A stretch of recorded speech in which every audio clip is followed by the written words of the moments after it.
My angel. The sun hits me straight in the face, letting me know that I have slept through my alarm. Again. I check the time on the clock. It's 6 am and I have to be at work in an hour, which would sound like no big deal since I live right around the corner, but I still have to shower and wash and dry my hair. Stepping into the elevator once I'm ready for work, I check the time again. I let out a sigh of relief as I still have 15 minutes to get to work. Gosh, I hate elevators, but since the stairs are under construction I had no choice but to get into this death trap. One flight down a stranger gets in and I'm tempted to run, but where will I go since I can't use the stairs? Face it. You're stuck. Asterisk, a little voice in my head whispers. True. I had nowhere to go, but I had to keep calm. I cannot let this man know that I'm afraid, so I will just keep my distance and make no eye contact. This, however, seems to be easier said than done. There is just something about this man that lures me to him. I find myself staring at him, careful not to get caught. He is very attractive. His entire posture gives me a military vibe, strong and dependent. However, there is no way of knowing for sure. I can clearly see the muscles in his shoulders tensing up. He must have realized that I can't keep my eyes off of him. So much for being careful. I get yanked back to reality when the elevator suddenly ceases to move with a loud thud. This can't be happening. I let out, barely audible, wrapping my arms around me in hopes to keep myself calm. Don't worry, I'm sure they will have it moving again in no time. The guy opposite me replies, his voice is warm and caring. I just nod and slide down until I'm seated in the corner in the back of the elevator.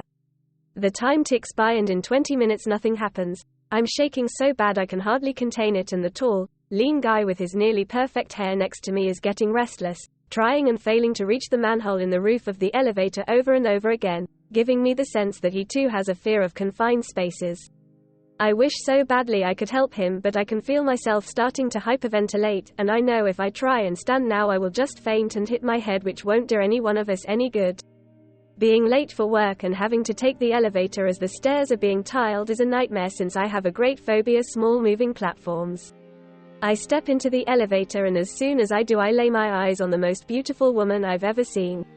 She is tall and fit with long wavy turquoise hair and chocolate brown eyes.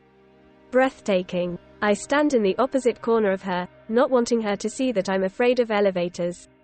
My muscles tense as I get the feeling of eyes on me, and since it is only me and the turquoise-haired beauty in the elevator, I know it must be her staring at me. I wonder what she is thinking, but I'm pulled back to reality by the loud thud and sudden stop of the elevator. I hear a soft, "This can't be happening," from the girl, and I realize she is equally as afraid of elevators as I am, if not even more. I try to find a way out, but I keep failing. The door is a lost case since I don't have anything with me to wedge it open, and I just can't seem to reach the manhole even though I'm 1.91 meters tall. I get the feeling that she is watching me again.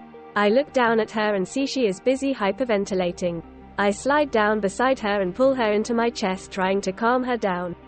I can feel her warm breath racing as she exhales against my chest. She smells so sweet, and for a moment I get lost in thought again, thinking how wonderful it could be to build a life with her. I simply can't help myself, but I don't know what the future holds, not for me and certainly not for us. I close my eyes, wanting to save this moment in the deepest part of my brain, taking in every feeling, sensation and every part of her body touching mine. I don't want to ever forget this moment shared with an angel. The elevator door creaks open. I brush my finger over her face and whisper above her ear, "You're going to be okay. Guys, I'm here to help you, but you're stuck between floors, so I can only take one of you at a time. Who's first?" I place a gentle kiss on the top of her head, afraid I might never get the chance to do so again before I move her so I can stand up. I pick her up bridal style and move to the open door. I have to lift her up so the medic can take her from me. Take her first, she needs medical attention. While the medic puts her on a stretcher and straps her down, I pull myself up and out of the elevator with what seems like the last bit of energy I have left. One of the other medics is at my side almost immediately, checking my vitals. "You better ride along." I hesitate, knowing full well that I am late for work, after being stuck in the elevator for nearly an hour, which is like breaking the only rule we have at work, and then I realize that I am going to be fired anyway, and at least if I go to the hospital I'd have a legit excuse for why I wasn't at work, and I'll be able to see if the girl is safe. The ride to the hospital seems like it is taking forever. I'm just sitting in silence holding her hand. She seemed to be sleeping now. She looks so calm and innocent. The one medic is monitoring her vitals and checking for an ID. He looks happy with her condition. How did you manage to calm her down? From what I can gather here, she was near the point of passing out and now she is so calm. I don't think she can be any calmer. I shrug and take a deep breath before saying anything. I was busy searching for a way out when I saw the state she was in. She was shaking and struggled to breathe. I slid down to the floor sitting next to her. I pulled her in close and told her everything was going to be okay. At first her breath started racing, but then it gradually calmed and I just kept holding her close to me until you guys arrived. That is marvelous. I see this kind of thing often, but usually the person who tried to hold the hyperventilating friend would tell me something like, I don't know what happened, she panicked so I tried to hold her and it just got worse, which is indeed what happens normally, as these people with a fear of confined spaces feels even more confined when being held. In your case, however, it is as if you opened a whole new world to her when you decided to hold her. R&ID. Who are you, little miss?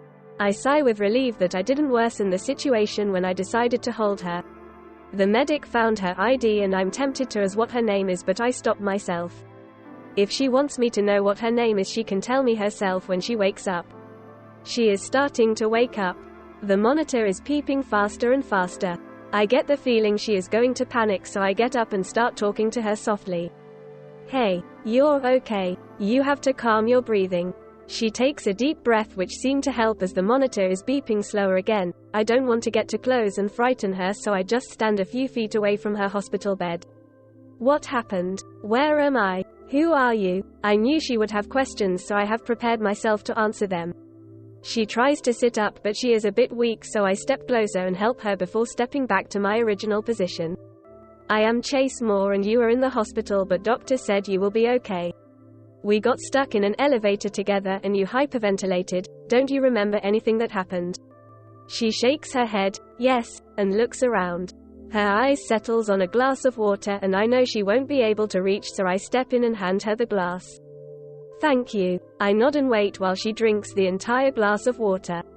That, much better. I'm sorry I didn't recognize you. My memory is still very vague, but I do recall you trying to calm me down by holding me and it worked. I don't know how, because I usually panic even more if someone tries to hold me, but I felt safer in your arms. Thank you for saving me. She smiles and almost knocks me off my feet. I'm just happy I didn't make things worse, and I would do it again if I had to. I return her smile and I realize now is the moment. If I don't ask her name now, and I might never see her again. I am nervous and can't manage to form any words. I think she noticed. I can hear her voice breaking though my thoughts. When she sees she has my attention, she repeats herself. How long have I been asleep? She asks with the same genuine and kind smile on her face as minutes earlier after she thanked me for saving her. That would be 8 hours, which means I really have to get going so I can talk to my boss before he leaves and explain why I didn't show up for work today and hopefully save my job. It was nice meeting you. I am glad you are safe now and I hope you get to go home soon. I slime at her one last time, taking in the picture of her beauty. I then turn to leave, satisfied that she will be okay, but as I turn away she grabs hold of my hand and I turn back to her. She wants me to come close to her, so I lean in. She whispers in my ear, I am Cassandra. Cassandra Knight, but you can call me Cassie. Then she kisses my cheek and let go of my hand. I don't know what to say or do, so I simply turn around again and start walking out. When I reach the door I hear her voice again. I'll see you around, Chase. I am tempted to walk back to her, to stay with her, but I have to go, so I just keep walking. I have to save my job so I can give her the future she deserves. I am totally and utterly, madly, deeply in love with her. I have never seen such a beautiful woman before in my life, not just on the outside but also on the inside, to the deepest part of the core. She is an angel. My angel. I love her.